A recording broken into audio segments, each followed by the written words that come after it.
میں ہوں پروفیسر رف رف.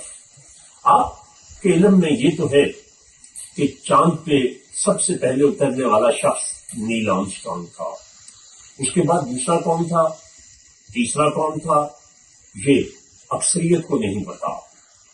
اسی طرح سے دنیا کی تاریخ میں ایک پاکستانی نوجوان نے اردو میں ایکسپورٹ امپورٹ پہ سب سے پہلی جامع ترین کتاب لکھنے کا جو اعزاز حاصل کیا ہے وہ ایجاز احمد کا اعزاز ہے. اس کے نام یہ اعزاز ہے کہ انہوں نے یہ کتاب لکھی. اس کتاب کو میں نے جو تھوڑا بہت دیکھا اور سمجھ پایا اس کی ورق گردانی سے، تو جس طرح سے ہیر وارث شاہ کو پنجابی کی الہامی کتاب کہا جاتا ہے، بائبل کہا جاتا ہے، اسی طرح یہ ایکسپورٹ کی بائبل ہے. اور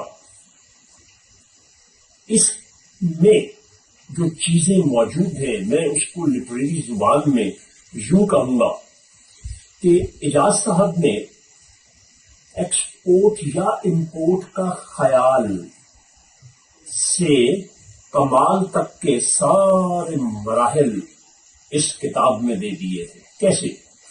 آپ کو خیال آیا، you got an idea to become importer اور ایکسپورٹر.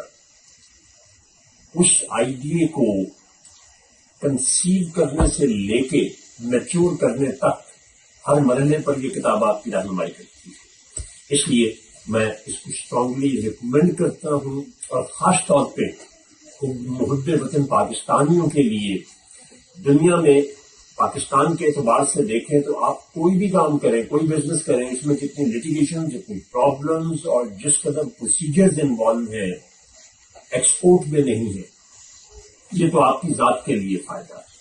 اور پھر اگر آپ بزنس کی سطح پہ دیکھیں تو کہتے ہیں you can only make profit when you cross the border.